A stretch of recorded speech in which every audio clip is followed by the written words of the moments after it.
Hello साथियों, क्या आप इस बार झारखंड क्षेत्रीय कार्यकर्ता का एग्ज़ाम दिए हैं? तो ये वीडियो आपके लिए ही होने वाला है। आप सोच रहे हैं कि मेरा इस बार होगा या नहीं होगा, इस डाउट में आप पड़े हुए हैं। जब से आंसर शीट आया तो डरने की कोई बात नहीं है। इस वीडियो में सारा सॉल्यूशन आपको मिलने वाला है। देखिए, अगर झारखंड में सेटिंग गेटिंग नहीं होता है तो आपका कट ऑफ क्या जाएगा, ये पूरा विश्लेषण आपको हम बता रहे हैं। इससे ज़्यादा नहीं जा सकता है बिना सेटिंग का। तो चलिए हम यहाँ से शुरुआत करते हैं, देखते हैं क्या क्या होता है। तो सबसे पहले अगर हम बात करते हैं तो झारखंड क्षेत्रीय कार्यकर्ता का, झारखंड क्षेत्रीय कार्यकर्ता में जो है कुल सीट की संख्या जो है 510 था। झारखंड क्षेत्रीय कार्यकर्ता में कुल सीटों की संख्या कितना था? तो 510 था, जिसमें कि यूआर के लिए 230 सीट था, यूआर के लिए 230 था, एसटी के लिए 133, एससी के लिए 44 और ईडब्ल्यूएस के लिए 51 और ईबीसी 1 के लिए जो है 45 था। ये तो हो गया आपका सीट का बंटवारा। इस तरह से सीटों का बंटवारा है। तो चलिए आइए देखते हैं आप कटअप की ओर बढ़ते हैं, क्या कटअप जा सकता है। कटअप की अगर हम बात करते हैं तो ये एक्सपेक्टेड कटअप है दोस्तों, इसको रियल ना माने, लेकिन इसी के आसपास रहेगा अगर सेटिंग ना हुआ तो।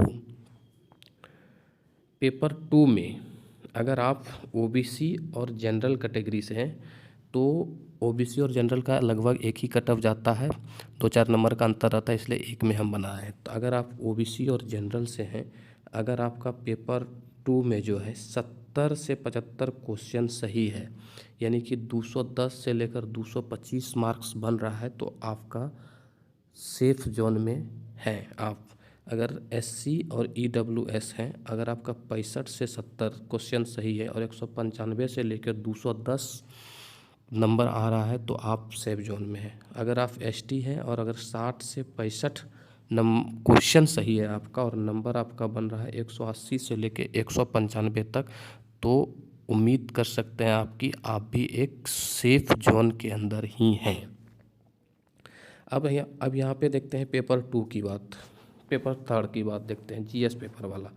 अगर आप ओबीसी और जनरल में हैं, अगर 80 से 85 क्वेश्चन आपका सही है 120 में से और नंबर बन रहा है आपका 240 से लेकर 255 के बीच, तो आप अपने आप को सेफ मान सकते हैं। वहीं अगर आप एससी और ईडब्ल्यूएस के अंतर आते हैं और 75 से 82 के बीच में अगर आपका क्वेश्चन सही है और आंसर नंबर आ रहा है आपको 225 से लेकर 246 के बीच में, तो आप बिल्कुल सेफ जोन में हैं।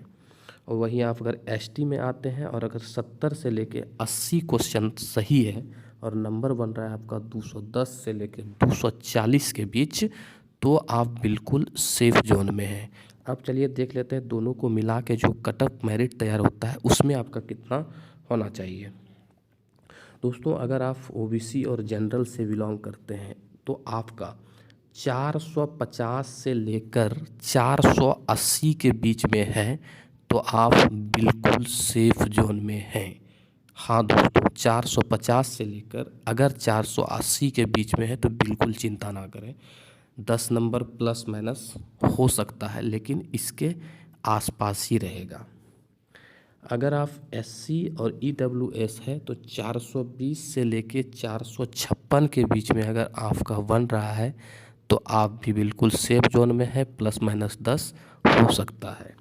वही अगर एसटी में हैं आप तो 330 से लेके 435 तक अगर आपका नंबर बन रहा है तो आप बिल्कुल सेफ जोन में है, प्लस माइनस 10 हो सकता है, कोई बड़ी बात नहीं है। हो सकता है कि -10 हो जाए या तो हो सकता है आपका +10 हो जाए। तो अगर आपके इसके आसपास में अगर आपका नंबर आ रहा है तो आप निश्चित होके अपना डॉक्यूमेंट वेरिफिकेशन का जो प्रोसेस होता है उसके लिए आप सारा कागजात बनवा सकते हैं। दोस्तों, ध्यान देना है कि ये एक एक्सपेक्टेड कटअप है, ये ऑफिशियली ऑफिशियली नहीं है। थैंक यू सो मच, बहुत बहुत शुभकामना आप लोगों को अगर आप इस नंबर के आसपास है तो। ये कैसा लगा एनालिसिस आपको ज़रूर कमेंट में बताइएगा। ये हुआ बिल्कुल फेयर एग्ज़ाम हुआ और सेटिंग एटिंग ना हुआ तो। कट ऑफ बढ़ता कब है? जब सेटिंग एटिंग होता है तब। उस पर भी एक वीडियो है, अगर सेटिंग एटिंग होगा भी तो कितना भी जाएगा तो उतना ही, उससे ज़्यादा नहीं जा सकता है। वो भी वीडियो हम बना के दिए हुए हैं, वीडियो को आप लोग देख सकते हैं, चैनल पे पड़ा हुआ है। Thank you so much, thanks for watching. जय झारखंड, जय जोहार।